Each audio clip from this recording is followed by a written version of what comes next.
Hello viewers, welcome to connect with Shruti. என்னோடய first travel vlog நாகர்கோயிலேருந்து எர்ணாகுளம். சும்மா அம்மா வீட்டுக்கு ஒரு 10 days போகிறேன். ஸோ ஹஸ்பண்ட் கூட ஒரு செல்ஃபி எடுத்துக்கலான்னு எடுத்துக்கிட்டோம். ட்ரெயினும் வந்துடுச்சு கரெக்ட் டைமுக்கு. என் ஹஸ்பண்ட் எனக்காக ஒரு ஸ்லோமோ எடுத்து கொடுத்தாங்க. சூப்பராக இருந்துச்சு அந்த ட்ரெயின் ஸ்லோமோ. என் ட்ரெயின் வந்தாச்சு, நான் ட்ரெயின்குள்ளே ஏறியாச்சு. என்ன தான் போகணும்னு நினச்சாலும் போகும்போது மனசு இருக்காது இல்லையா? அந்த மாதிரி மனசே இல்லாமல் என் ஹஸ்பண்ட் என்னை சென்ட் ஆஃப் பண்ணுறாங்க. பார்க்குறதுக்கு ரொம்ப ஸ்வீட்டாகவும் க்யூட்டாகவும் இருந்துச்சு. ஐ மிஸ் யூ அப்படின்னு சொல்லிட்டு நானும் கிளம்பிட்டேன். எனக்கு ரொம்ப பிடிச்ச சிட்டி. நான் 12 years வாழ்ந்த சிட்டி.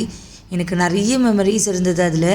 எந்த டைம் வந்தாலும் கேப்சர் பண்ணணும்னு நினச்சேன். ஸோ கேப்சர் பண்ணேன். ட்ரிவாண்ட்ரம் நாங்கள் இருந்த ஸ்ட்ரீட்டில் இருந்து நான் நிறைய இடத்த பார்த்தேன். அது எனக்கு ரொம்ப சந்தோஷமாக இருந்துச்சு. என் கொல்லம் ஆல்சோ கேப்சர் பண்ணியிருந்தேன். இப்போ என்னோடய அண்ணா அண்ட் என்னோடய அப்பா வந்து ரிசீவ் பண்ண வந்திருக்காங்க. என் அண்ணன் பையன் கூடயும் என் அண்ணி கூடயும் தான் ட்ராவல் பண்ணியிருந்தேன். அவங்க அப்பாவை பார்த்தது அவனோட ஹாப்பி ஃபேஸ், அந்த ரியாக்ஷனை பாருங்கள். இது வந்து எர்ணாகுளம் பிஸி சிட்டி. நான் வீடியோ எடுக்கும்போது கரெக்டாக ஒரு 6 o'clock இருக்கும்னு நினைக்கிறேன்.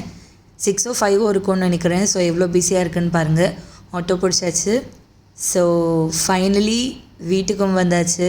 நான் மெல்ல மெல்ல நடந்து வீட்டுக்குள்ளே போகிறேன். போயிட்டு என்னோடய அம்மாவையும் பெரியம்மாவையும் மீட் பண்ணேன். ஸோ இப்படி தான் இருந்துச்சு என்னோடய ட்ராவல். இந்த வீடியோ பிடிச்சிருந்தா சப்ஸ்கிரைப் பண்ணுங்கள், லைக் பண்ணுங்கள், கமெண்ட் பண்ணுங்கள், ஷேர் பண்ணுங்கள். தேங்க்யூ.